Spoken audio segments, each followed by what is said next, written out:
মাছ উৎপাদনে বাংলাদেশ এখন বিশ্বের অন্যতম শীর্ষ দেশ। তবে আধুনিক বিশ্বের সবচেয়ে জনপ্রিয় মাছ স্যামন চাষে আমরা এখনো অনেক পিছিয়ে, অথচ বিশ্বজুড়ে এই মাছের চাহিদা এখন আকাশচুম্বী। একে বলা হয় পানির নিচে রূপালী সোনা। গ্লোবাল স্যামন ইনিশিয়েটিভের তথ্য অনুযায়ী 2050 সাল নাগাদ পৃথিবীর জনসংখ্যা হবে প্রায় 980 কোটি। এই বিপুল মানুষের প্রোটিনের চাহিদা মেটাতে স্যামন মাছ হতে পারে সবচেয়ে কার্যকর সমাধান।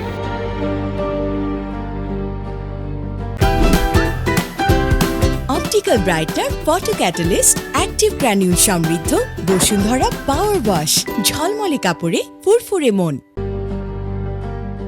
মাছ চাষী ভাইদের জন্য সুখবর হচ্ছে, স্যামন চাষ এখন আর শুধু সমুদ্রের উপর নির্ভর নয়। নরওয়ের গবেষণা প্রতিষ্ঠান নফিমা জানাচ্ছে, বর্তমান সময়ে 4টি ভিন্ন পদ্ধতিতে স্যামন চাষ করা সম্ভব। এর মধ্যে সবচেয়ে আধুনিক পদ্ধতি হচ্ছে রাস বা আরএস। এই পদ্ধতিতে ভূমিতে কৃত্রিম ট্যাঙ্ক তৈরি করে স্যামন চাষ করা যায়। এখানে পানির 99.9% পরিশোধন করে বারবার ব্যবহার করা সম্ভব। বাংলাদেশের প্রেক্ষাপটে মিঠা পানিতে প্রযুক্তি ব্যবহার করে স্যামন চাষের উজ্জ্বল সম্ভাবনা দেখছেন বিশেষজ্ঞরা।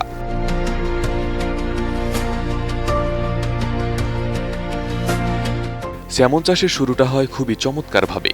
স্কটিশ সি ফার্মসের দেওয়া তথ্য বলছে, স্যামনের জীবনচক্র শুরু হয় মিষ্টি পানিতে। হ্যাচারিতে ডিম থেকে পোনা বের হওয়ার পর প্রথম কয়েক মাস এদের অত্যন্ত নিবিড় পর্যবেক্ষণে রাখা হয়। এরপর পোনাগুলো যখন কিছুটা বড় হয়, তখন এদের লবণাক্ত পানির খাঁচায় কিংবা বিশেষ ট্যাঙ্কে স্থানান্তর করা হয়। পুরো প্রক্রিয়াটি এখন সেন্সর বা এআই প্রযুক্তির মাধ্যমে নিয়ন্ত্রণ করা যায়।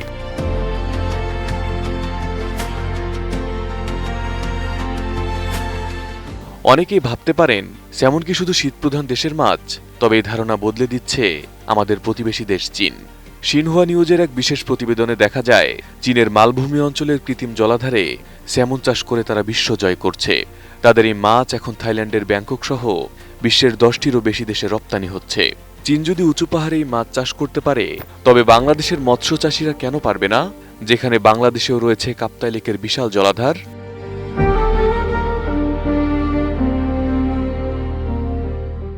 স্যামন চাষ শুধু মাছ উৎপাদন নয়, এটি একটি বিশাল অর্থনৈতিক শক্তি। বিসি স্যামন ফার্মার্স অ্যাসোসিয়েশনের হিসাব অনুযায়ী এই মাছ চাষের মাধ্যমে একটি নির্দিষ্ট অঞ্চলেই বছরে প্রায় $150 কোটি আয় করা সম্ভব। এই শিল্প হাজার হাজার মানুষের কর্মসংস্থান তৈরি করে। বিশেষ করে তরুণ প্রজন্মের জন্য এটি একটি অত্যাধুনিক ও সম্মানজনক পেশা হতে পারে। কানাডায় এই খাতের কর্মীদের আয় অন্যান্য খাতের তুলনায় প্রায় 30% বেশি।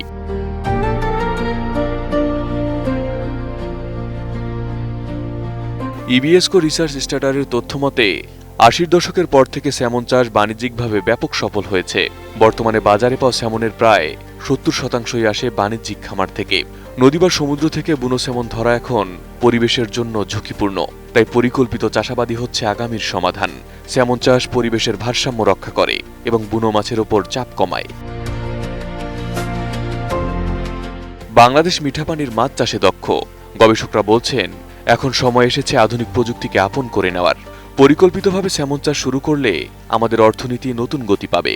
প্রান্তিক চাষি থেকে শুরু করে বড় উদ্যোক্তারা এই খাতে বিনিয়োগ করে বৈদেশিক মুদ্রা অর্জনের নতুন পথ তৈরি করতে পারেন।